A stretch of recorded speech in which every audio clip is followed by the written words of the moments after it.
नमस्कार, मैं रिंकी वाजपेयी और आप देख रहे हैं इंडिया 24x7 न्यूज। आइए बात करेंगे आज की कुछ खास खबरों की। मधुबन के उसरी ग्राम में 1937 से चली आ रही रामलीला में सांसद धर्मेंद्र यादव ने मुख्य अतिथि कार्यक्रम का आयोजन सपा प्रदेश सचिव दिनेश चंद्र गुड्डू चौधरी ने किया। मऊ मधुबन तहसील क्षेत्र के ग्राम सभा उसरी में बाबा राम लखन भगत द्वारा वर्ष 1937 से संचालित ऐतिहासिक रामलीला के राम राज्याभिषेक कार्यक्रम का आयोजन धूमधाम से किया गया। इस अवसर पर मुख्य अतिथि के रूप में आजमगढ़ के सांसद एवं समाजवादी पार्टी के वरिष्ठ नेता धर्मेंद्र यादव मौजूद रहे।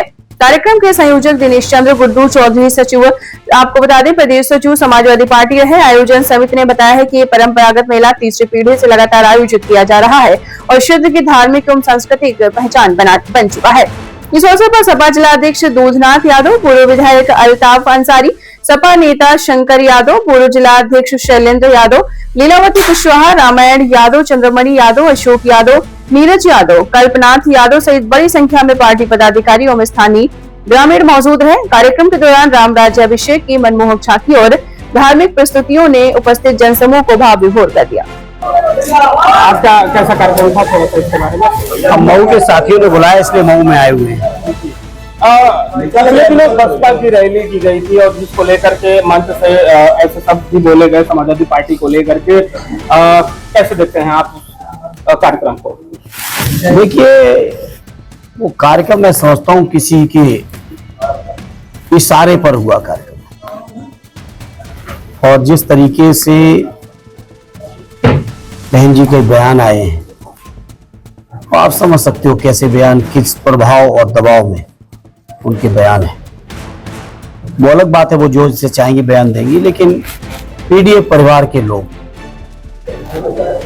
आदरणीय अखिलेश जी के नेतृत्व में एकजुट होकर संविधान से लेके, आरक्षण से लेके, लोकतंत्र से लेके हर चीज की रक्षा के लिए मजबूती से खड़े हुए हैं पूरा पीडीए परिवार।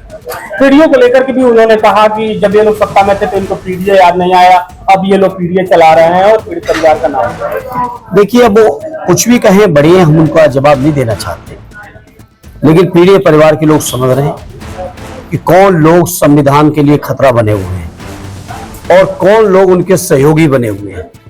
ये पीडीए परिवार के समाज में आखिरी व्यक्ति जो सुदूर गांव में बैठे हैं, उनको भी एहसास है इस बात का, और उसी एहसास के तहत लोगों ने लोकसभा का परिणाम देके दिखाया भी है। और विधानसभा में भारतीय जनता पार्टी जो सामंतवादी पार्टी है, मनुवाद लाना चाहती है, हर चीज में जातिवाद फैला रही है, दलित, पिछड़े, आदिवासी, मुसलमान भाइयों के साथ अत्याचार, अन्याय, शोषण कर रही है, ऐसी भारतीय जनता पार्टी का लोग सफाया करेंगे आने वाले 27 में। और वो आदरणीय अखिलेश यादव जी के नेतृत्व में ही संभव भी है और वही लोगों की पसंद है। क्या कारण है जब से आप लोग पीडीए चला रहे हैं, बीजेपी है और बीजेपी के जितने सहयोगी दल हैं वो लगातार पीडीए को लेकर के कमेंटबाजी जारी है? क्योंकि उन्हें बर्दाश्त नहीं हो रहा है कि आखिर ये पीडीए समाज के लोग एक साथ पूरा परिवार क्यों खड़ा हो गया। क्योंकि बीजेपी को भी एहसास है पीडीए की ताकत का, और एक बार नहीं पहले भी जब मान्यवर काशीराम जी और नेताजी ने गठबंधन बनाया था 93 और 24 का चुनाव का परिणाम भी सामने है, उन्हें एहसास है इस ताकत का, इसीलिए वो चाहते हैं ये ताकत इकट्ठी ना हो पाए और वो जो फूट डालो राज करो की राजनीति करते रहे, उनकी राजनीति सफल हो पाए। बीजेपी के लोग ऐसा सोचते हैं, लेकिन अब समाज बहुत जागरूक है। अब बीजेपी कुछ भी सोचे उस बात का समाज के ऊपर असर नहीं पड़ेगा और लोग मजबूती के साथ एक होकर समाजवादियों के साथ खड़े हैं। योगी जी आज बिहार में थे और उन्होंने सभा को संबोधित करते हुए कहा कि जो विपक्षी दल है यानी कि कांग्रेस है, आरजेडी है, जैसे दल है वो विकास पे नहीं बुरका पे वोट करना चाहते हैं और बुरके वाली सरकार लेकर आना चाहते हैं। ऐसी अगर टिप्पणी मंचों से की जाती है तो आप कैसे? चुनाव आयोग कहाँ है?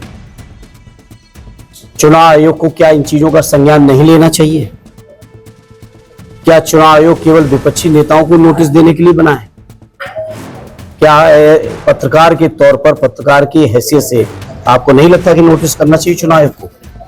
लेकिन नहीं करेगा क्योंकि भारतीय जनता पार्टी के नेता है। ये काम चुनाव आयोग को करना चाहिए। और बीजेपी के लोग और विशेषकर मुख्यमंत्री जी इस तरह की नफरत फैला रहे हैं, इसीलिए कल हमारी सांसद, कैराना की सांसद इकरा को आंसू बहाने पड़ गए। सोचो आप, ये बीजेपी के लोग, उनकी पार्टी के नेता, उनकी पार्टी के एमएलए एमपी, उनके समर्थक इस तरह की बयानबाजी कर रहे हैं। और खुद बीजेपी के जब बड़े नेता लोग बढ़ावा दे रहे हैं तो छोटों को क्या कहा है। फिलहाल आज की कुछ खबरों में बस इतना ही। देश दुनिया की तमाम छोटी और बड़ी खबर देखने के लिए जुड़े रहिए इंडिया 24x7 न्यूज चैनल के साथ।